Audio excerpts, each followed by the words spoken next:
All right, let's jump right in. The world of electric cars is moving incredibly fast, right? Absolutely. Especially, in China.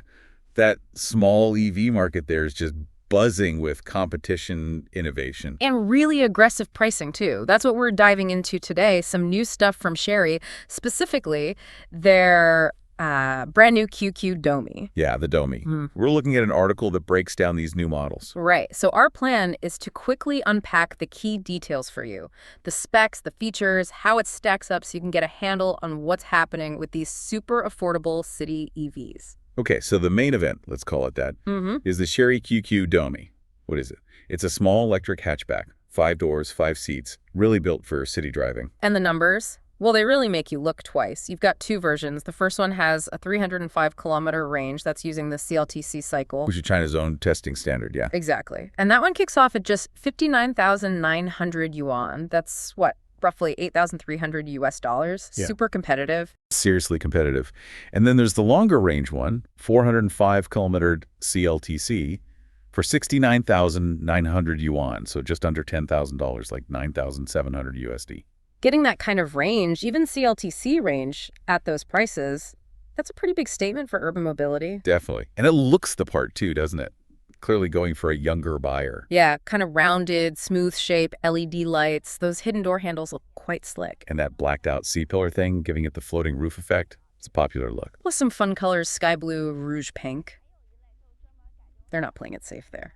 Inside, it's practical, but surprisingly techy for the price point. You mean the screens? Yeah, you get a 7-inch digital dash for the driver, and then this nice 10.25-inch floating touchscreen in the middle. Looks quite modern. And features like voice recognition, keyless entry and start, even remote app control. That's solid. And they did that smart thing, put in the gear selector on the steering column. Yeah, that frees up a ton of space on the center console, which is crucial in a small car.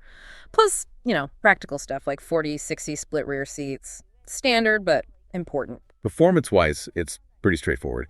Both versions get the same 40-kilowatt front motor. That's about 54 horsepower, right? Roughly, yeah. And 110 newton meters of torque. Plenty for zipping around town. Top speed is capped at 100 km/h. Makes sense for a city car. And batteries. You're using LFP lithium iron phosphate.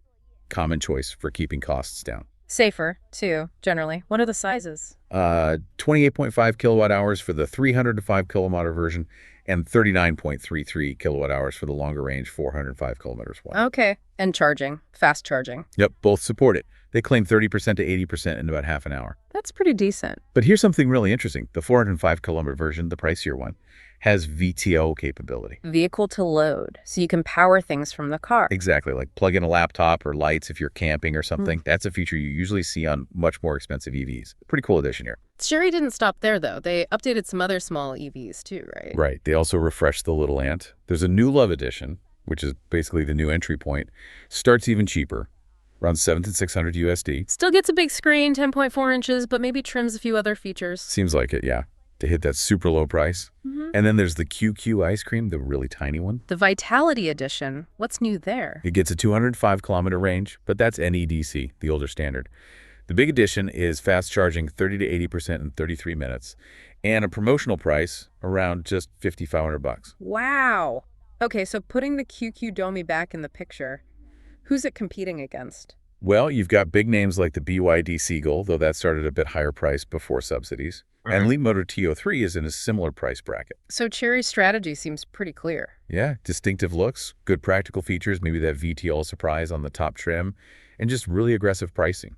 They're aiming right at younger buyers in China's massive small EV market. And this matters to you listening because, well, this is the kind of stuff that pushes the boundaries of affordable electric transport. What happens here could easily start influencing city cars everywhere. Totally. It shows what's possible when you focus on making EVs accessible. So wrapping up, Chery is making a serious play here, expanding its small EV range with cars that are cheap, look modern, and pack in some surprising tech. They're really cementing their place. It's a significant move in a super important market segment. Definitely. So here's something to chew on. What does it actually mean for the future globally if capable modern electric cars start becoming widely available for under, say, 8,000 US dollars? Think about car ownership, city planning. Everything could change.